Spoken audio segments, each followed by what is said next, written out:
तो अध्यात्म तो मैंने बताया आपको कि परिताप कौन सा था जिसको तोड़ने के लिए राम जी से गुरु जी ने कहा।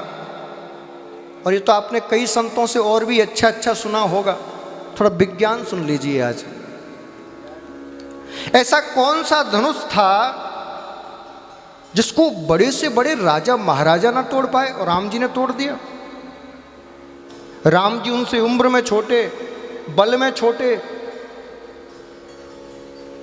सब प्रकार से, लेकिन फिर भी राम जी ने तोड़ दिया, राजा महाराजा नहीं तोड़ पाए। क्यों?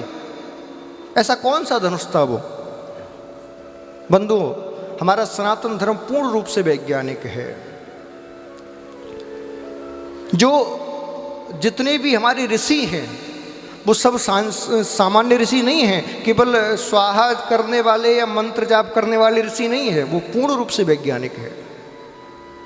विश्वामित्र जी ने कितने अस्त्र शस्त्र बनाए, कितनी खोज की। वशिष्ठ जी ने कितनी खोजें की।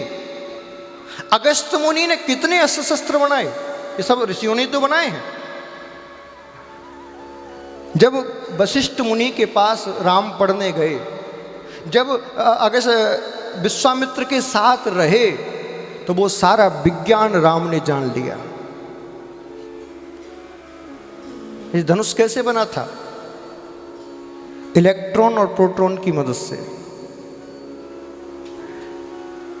साइंस में क्रिया है, जब भिन्न प्रकार के प्रोटॉनों को एकत्रित कर किया जाता है और उनको उस रसायन की क्रिया द्वारा बांध दिया जाए, तो आज भी इस प्रकार की धातु तैयार हो जाएगी कि 1 किलो वजन की धातु को भी तुम 10 लोग मिल के उठा नहीं पाओगे,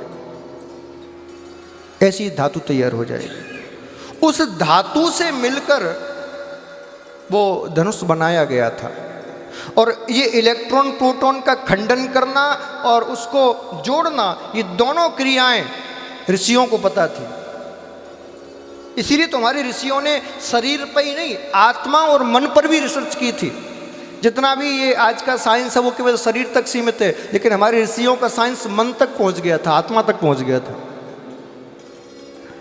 राम जी ने देखा कि इलेक्ट्रॉन प्रोटॉन का जब तक खंडन नहीं होगा तब तक ये धनुष नहीं टूटेगा। ये वो वाला धनुष नहीं है जो हम रोज बाण चलाते हैं, ये इलेक्ट्रॉन प्रोटॉन वाला धनुष है। इसीलिए गुरुजी ने कहा, बोले बेटा अब समय सही है, ये सही समय है। क्यों? क्योंकि ना तो ज़्यादा गर्मी ना ज़्यादा सर्दी का प्रभाव, जब तक इलेक्ट्रॉन प्रोटॉन पर होगा धनुष टूट ही नहीं सकता।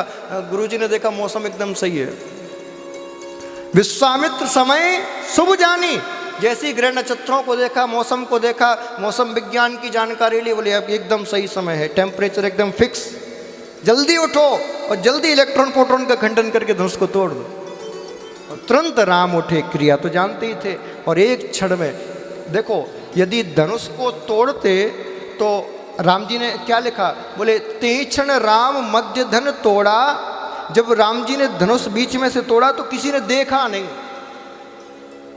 किसी ने देखा नहीं। यदि सामान्य धनुष को लेते, अब मैं आपसे कहूं, आपकी कितनी भी ज़्यादा स्पीड हो, धनुष आपके सामने रखा है, आप उठाओगे, प्रत्यंचा चढ़ाओगे तो कोई ना कोई तो देखेगा, कितनी भी ज़्यादा स्पीड हो। लेकिन राम जी ने साइंटिफिक जो क्रियाएं होती हैं उसकी आप क्रिया को देख नहीं सकते। इसलिए राम जी ने इलेक्ट्रॉन प्रोटॉन का खंडन करके धनुष का नाश किया, तोड़ा है। और वो क्रिया जानकी जी को भी आती थी। तो भैया कहते हैं ना, डॉक्टर यदि बेटी हो तो उसके लिए डॉक्टर ही खोजा जाता है।